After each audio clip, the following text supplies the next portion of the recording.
administrators. Richmond President Leon Daphne has called a special board meeting for Thursday night to discuss Brown's comments, which he simply described today as unusual. 24 hours after the outburst, and it was business as usual for Mal Brown as he worked on putting together a substantial sponsorship deal for the Tigers, one he says looks promising. But he wasn't budging from yesterday's blast towards certain members of the Tiger board. A lot of these people have done terrific things for the club over a lot of period of years, and they're either tired or their workload's increased, and consequently they can't do it. But rather than carpeting Brown, Tiger President Leon Daphne said today the matter can wait until Thursday's special board meeting. I think it's unusual for employees of the club to speak out publicly, and that's what I'll be talking to Malcolm about.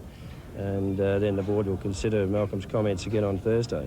As for the speculation Brown was working to a hidden agenda, namely... You're sort of acting on behalf of the President? No, I'm acting completely on my own. Absolutely, entirely on my own. Well, Malcolm doesn't have any authorisation for me for the comments he made on the weekend and that he's repeated since. It would seem on the surface that either Brown goes or half the board goes. Well, I'm not going to go without a fight. I can tell you that the response and the support has quite been surprising. I've been in footy a long while, and there's a lot of people out there that are very worried about Richmond and expect something to be done.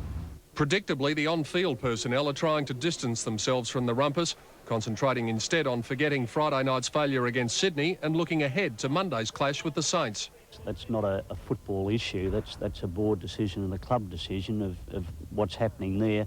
All we will be doing is concentrating wholly and solely on the football. As far as I'm concerned, I can only speak from a player's perspective and what we've got to do on the field. And if we start winning games on the field and start to perform, a lot more competitively, then I think, those sorts of matters will be tucked away.